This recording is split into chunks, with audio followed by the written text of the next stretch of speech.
Bonjour à tous, aujourd'hui direction l'Italie. On réalise ensemble une pizza, de la fabrication de la pâte à la garniture et à la cuisson.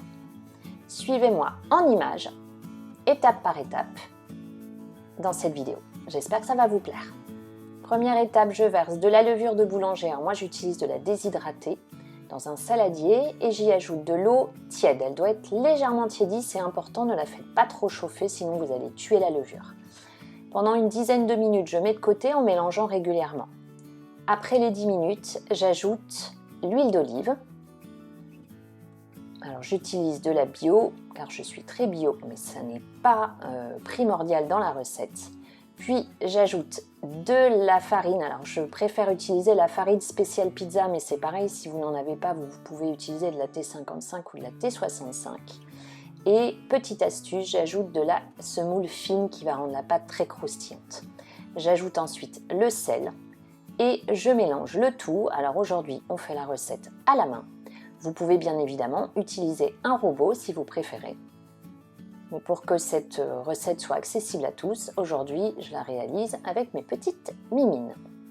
Alors après 2 à 3 minutes de pétrissage à la main, je recouvre ma pâte et je la laisse poser 30 minutes à température ambiante. Après les 30 minutes, je farine le plan de travail.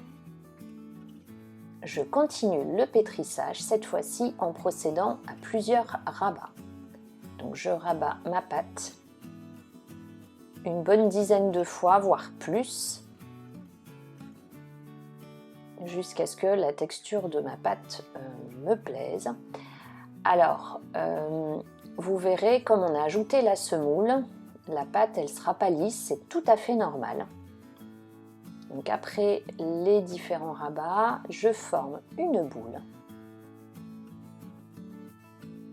J'aplatis un peu et je place ma pâte à pizza dans un saladier propre.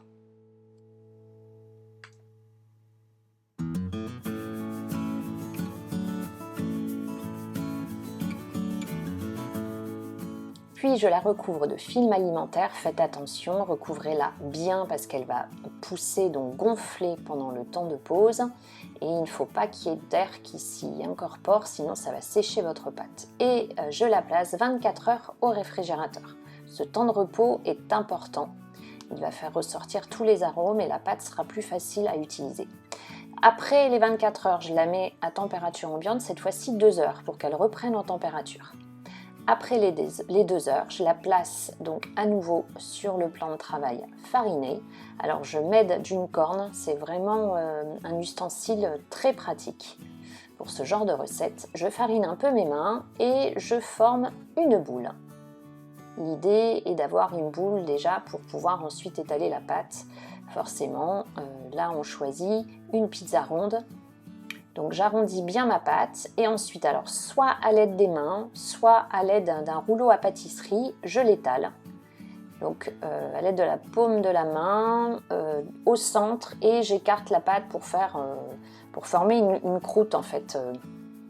Donc si c'est trop compliqué, si vous n'y arrivez pas à la main, vous pouvez bien sûr le faire à l'aide du rouleau à pâtisserie. Donc je continue jusqu'à obtenir l'épaisseur et la forme que je désire. Et je la place alors sur une petite planche en bois, ça va être plus facile pour pouvoir l'insérer dans le four. Donc je reforme un petit peu ma pâte et ma croûte. Et maintenant, place à la garniture. Alors ça, c'est selon les goûts de chacun. Moi, j'aime bien faire un mélange de concentré de tomate et de crème. Alors soit de la crème fraîche, soit de la crème liquide. J'avais pas de crème fraîche, donc ce sera pour aujourd'hui de la crème liquide. Ça donne un goût moins prononcé et moins amer, je trouve, à la tomate. Donc je fais un petit mélange des deux. Ensuite, j'ajoute des champignons, donc des champignons frais et des tomates fraîches.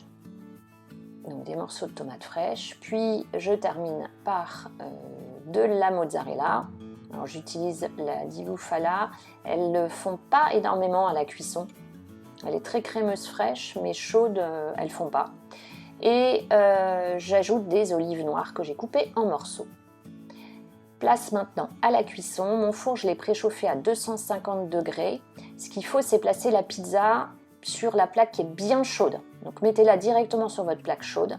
Je l'ai mis 10 minutes et la pizza est prête à être dégustée. On va se régaler. J'espère que la recette vous a plu. Si c'est le cas, pensez à la liker, pensez à vous abonner. À très vite pour une prochaine vidéo et prenez toujours bien soin de vous.